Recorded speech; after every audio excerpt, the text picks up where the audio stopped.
Hey everyone, Chris here from helpforprofessor.com, and today we're going to have a look at what is differentiated instruction. So let's get straight into it with a definition of differentiated instruction.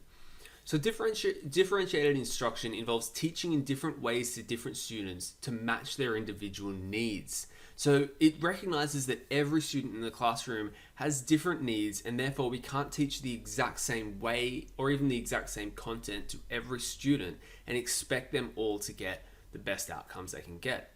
Some students might need additional support, while other students might need the teacher to withdraw a little bit to let them go ahead and just build on their own curiosity and their own interest.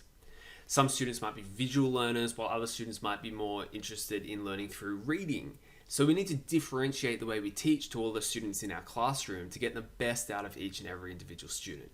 And that's the essence of this concept of differentiated instruction. So at that bottom point there, it is considered a student-centered approach because the focus is not on how the teacher teaches, but it's on how the students learn. And it's the teacher's teaching has to respond to students' learning.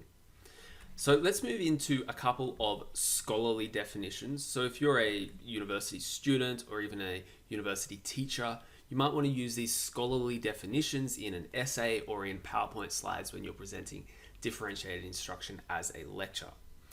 The best definition you probably want to use is Tomlinson's. Tomlinson, I think it's Carol Ann Tomlinson. She is the originator of this concept of differentiated instruction, so it's usually a good idea to find out who came up with the concept and cite them because they're our seminal source, or our most authoritative source on the topic. So here's Carol Ann Tomlinson. She says, differentiated instruction is whenever a teacher reaches out to an individual or small group to vary his or her teaching in order to create the best learning experience possible. So you might want to use that quote in an essay or something. Here's another definition from Dixon et al. Differentiation offers different paths to understanding content, process, and products, considering what is appropriate given a child's profile of strengths, interests, and styles. So here again, we're looking at the child and what the child needs, or the student. So maybe if you're teaching adults, differentiated instruction still works. Just looking at what their strengths, interests, and styles are and teaching accordingly. All these people who I've cited, if you use the link in the description to go to the blog post about differentiated instruction, I've got all of the references in APA style format at the bottom of that blog post. So here's the third one. Differentiation is responsive instruction designed to meet unique individual student needs. So we're making sure our teaching is different to each individual student. I think you've got the core idea of it, so let's look at it and break it down a little bit more with Carol Ann Tomlinson's 4 ways to differentiate instruction. So again, this is a framework of thinking of differentiated instruction that comes from the person who came up with this concept in the first place, Carol Ann Tomlinson. She says there's 4 different ways. There's varying the content, the learning process, the assessment, and the learning environment. So let's go through each of them one at a time and have a look at some examples. So the first one is varying the content. So varying the content doesn't mean dumbing things down, and this is really important. One of the biggest weaknesses people have when they're implementing differentiated instruction is they think that they need to give more difficult content to more advanced students and the less difficult content to less advanced students, so that the more advanced students can end up knowing more at the end of the day than the less advanced students. That's not ideally the way that we do differentiated instruction, although it is one way in which it occurs. Often varying the content simply means getting students to choose an aspect of the topic that will sort of bring them into the learning and get them excited about the learning. So let's have an example of varying the content. If we had an assigned learning outcome that we needed to tick off that the students have learned this learning outcome, and it was a broad learning outcome like the student can explain elements of 19th century history, there is some freedom there that the students and yourself as the teacher can have to helping the students learn this information. You can let your students decide on a 19th century figure, for example, so maybe a soldier, a dancer, a politician, and maybe a female, sort of an inspirational female figure from the 19th century if you want to sort of inspire some girls in your classroom. So let them choose someone who they're really interested in and get them to be able to explain elements of 19th century history through the lens of looking at a specific figure in history that inspires them. or letting your students choose a decade in the 19th century to focus on. So maybe you want to choose the 1880s, and 1880s obviously all around sort of the freedom of slaves in the United States, for example. If people are students really interested in that, one student can go down that route of choosing a certain decade to focus on, but another student might say, actually, I'm really interested in this president from the 19th century, so I'll look at this president. Another person might say, I'm interested in this explorer. So all the students are still learning around the same assigned learning outcome, but they're doing it through different content. Okay, the next one is varying the learning process. So it involves changing the activities involved in the learning to meet students' individual needs. So this is focused on activities and not content. So for example, all students could learn the exact same very specific thing, but one of them might be learning it through watching a video and another one might be learning it through reading.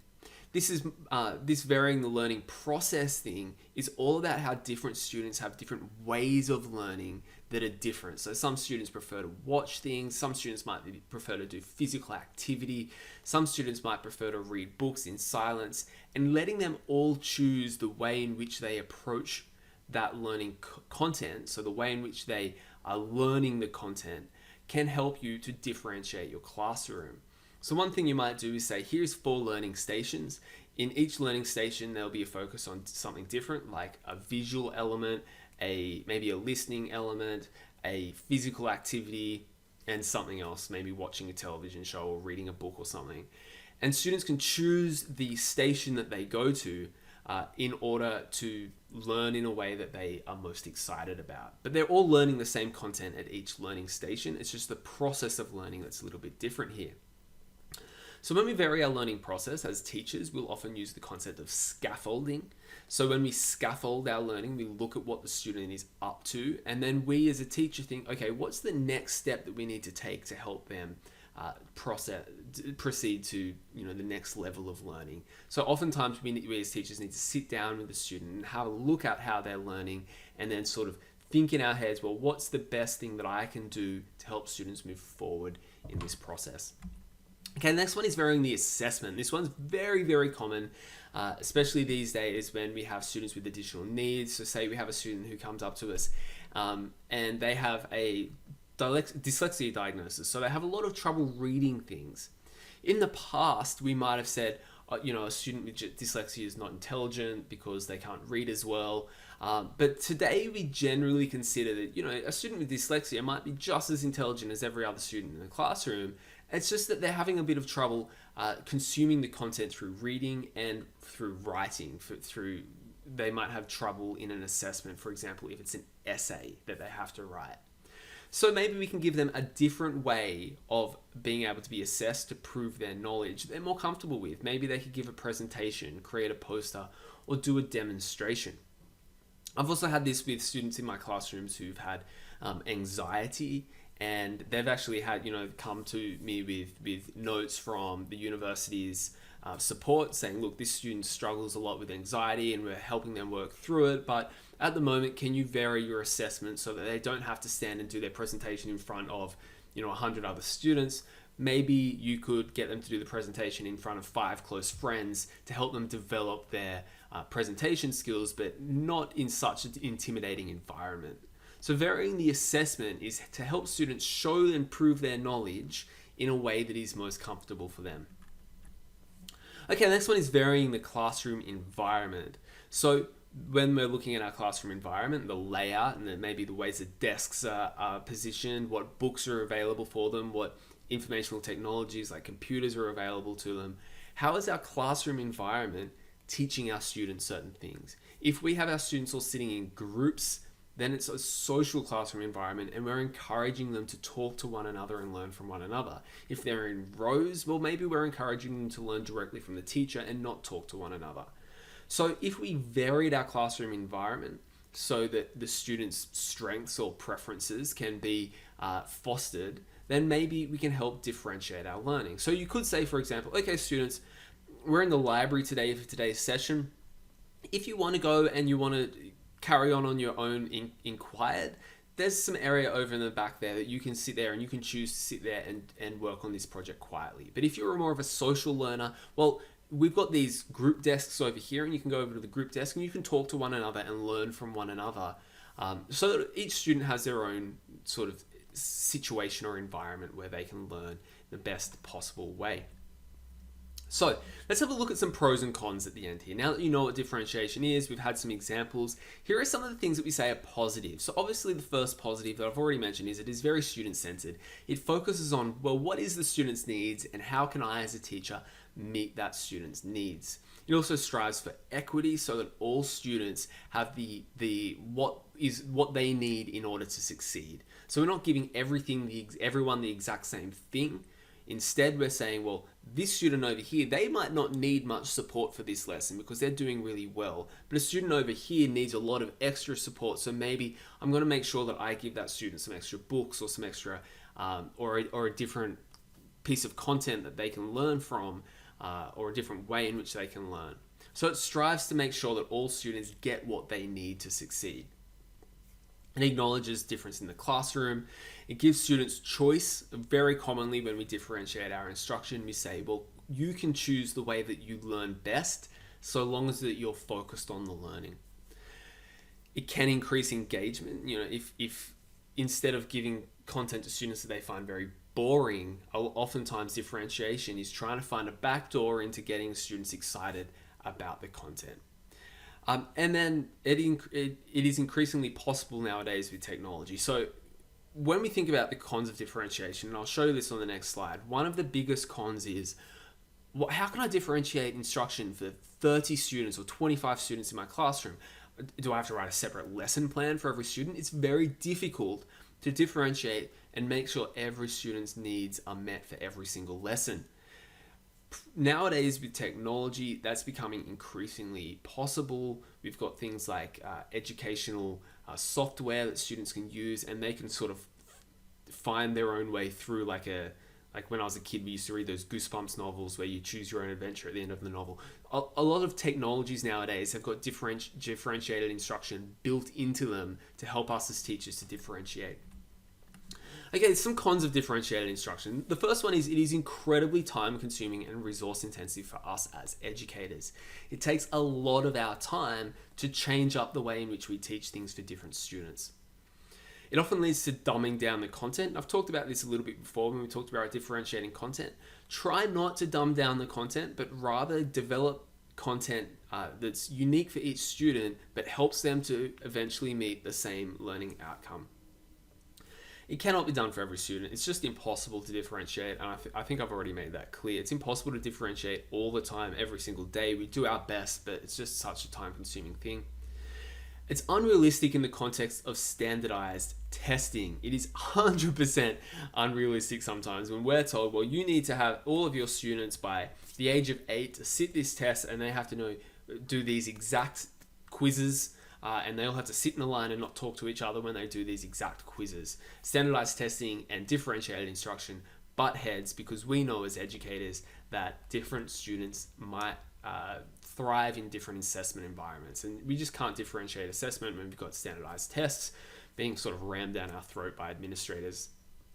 Learning styles concept is unproven. I'll do a video on this separately. If you like and subscribe, you'll probably be able to get a announcement when it turns up, or maybe I've already released it by the time you watch this and you can go to my YouTube channel and see. But learning styles as a concept, even though everyone loves to talk about them and say, oh, my learning style is I'm a visual learner, or I like to learn through reading, or I like to learn through physical activity or social interaction. There are so many different ways we can break up learning styles.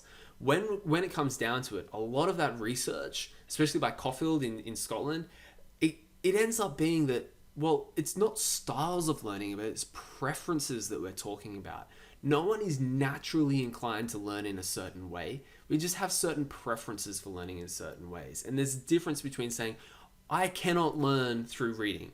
I can't learn through reading. If we say, no, that's a preference, you can learn through reading. Everyone can learn in every different way. You just have a preference for one or the other. It helps students to understand that they have the capability and possibilities to learn through many different methods, so they don't always have to watch a video in order to learn. I hope that made sense, but if it doesn't make sense, you can watch the full learning styles video when it comes out. And the last one is students need to learn in all different ways. So if we differentiate our instruction, we say to students, you're always going to be learning through watching a video because you love watching videos and that's the best way to get you engaged in learning. Well, maybe their reading will become worse and worse and worse, and they'll fall behind a lot more in their reading. So differentiating instruction by focusing on student strengths isn't necessarily always a good thing, because we also need to focus on our weaknesses and improve upon our weaknesses. So as teachers, we need to be really aware of that when we're differentiating instruction, that when it comes down to it, students need a broad ability to learn through very many different methods. Okay, that brings us to the end of this little lecture on differentiated instruction. I hope you found it useful. If you're a university student, I hope this can help you with your assignment. Go to the blog post, it's in the description below. You'll be able to find a lot more information in that blog post. If you're a teacher, I hope this has been a good refresher for you, and good luck with your teaching in the future.